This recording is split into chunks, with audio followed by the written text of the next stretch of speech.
ఎర్ర చందనం ఈ పేరు మన తెలుగు రాష్ట్రాల్లో చాలా ఫేమస్. దీనిని సైంటిస్టులు టెరోకార్పస్ శాంటిలినస్ అంటారు. చిత్తూరు కూలీలు చందనం అంటే, తమిళనాడు కూలీలు శివప్పు చందన అంటారు.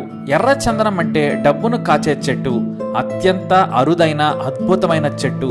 ప్రపంచంలోనే నాణ్యమైన ఎర్ర చందనానికి కేర్ ఆఫ్ అడ్రస్ శేషాచలం అడవులు. దక్షిణ భారతదేశంలోనే ఈ అరుదైన దివ్యమైన చెట్టు పెరుగుతుంది. ఎర్ర చందనం ఉపయోగాన్ని మన పూర్వీకులు ఎప్పుడో కనిపెట్టారు. చందనం ఆకులను, కాండంను, దొంగను, వేర్లను ఆయుర్వేదంలో వాడారు. ఆ తర్వాత చర్మ వ్యాధులకు కూడా వాడారు. కానీ సైన్స్ పెరిగిన తర్వాత ఎర్ర చందనం గొప్పతనం ప్రపంచానికి తెలిసింది.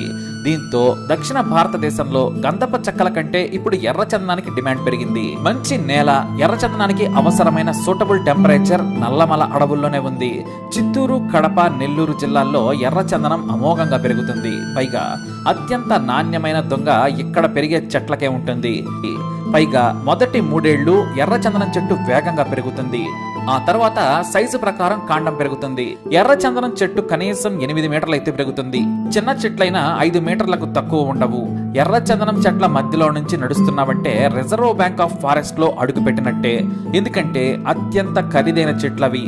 డబ్బులు మాత్రమే చెట్లకు కనిపించవు, కానీ అమ్మితే కనక వర్షమే. ఇప్పుడైతే ఎర్ర చందనం రేటును చైనా అమాంతం పెంచిందో శేషాచలం అడవుల్లో అలజడి పెరిగింది. ఎందుకంటే చైనాలో ఎర్ర చందనం కలపతో ఖరీదైన డిజైనర్ బొమ్మలు, సంగీత పరికరాలు తయారు చేయడం మొదలుపెట్టారు. ఆ తర్వాత వాటిని విదేశాలకు ఎగుమతి చేస్తున్నారు. వయాగ్రా తయారీ నుంచి మెడిసిన్స్ తయారీ వరకు ఎర్ర చందనం ఉపయోగపడుతుంది. బ్యూటీ ప్రొడక్ట్స్, పర్ఫ్యూమ్స్ ఒకటేంటి, వందల రకాల ప్రొడక్ట్స్ తయారీలో ఎర్ర చందనం వాడుతుండడంతో అమాంతం విలువ పెరిగిపోయింది.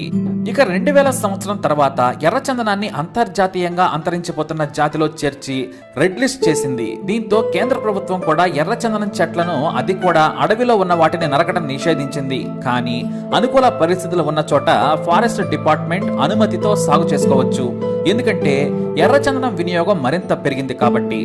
తలనొప్పితో పాటు చర్మ వ్యాధులు, జ్వరం నుంచి విష పురుగులు కుట్టిన విరుగుడు మందును ఎర్ర చందనం నుంచి తయారు చేస్తున్నారు.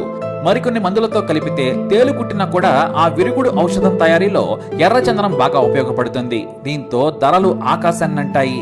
పోలీసులు ఎంత నిఘా పెట్టినా శేషాచల అడవుల్లో దొంగలు మాయమవుతూనే ఉన్నాయి. ఇక చైనాకు పోటీగా జపాన్, మలేషియా, మయన్మార్ విరివిగా ఎర్ర చందనాన్ని అక్రమంగా దిగుమతి చేసుకుంటున్నాయి. చైనా కంటే చాలా డిఫరెంట్ గా లగ్జరీ ఫర్నిచర్ ను ఎర్ర చందనంతో తయారు చేయడం మొదలుపెట్టింది జపాన్. అందుకు చైనా కంటే ఎక్కువ ధర చెల్లించి మరీ అంతర్జాతీయ మార్కెట్లో ఎర్ర చందనం కొనుక్కుంటున్నారు.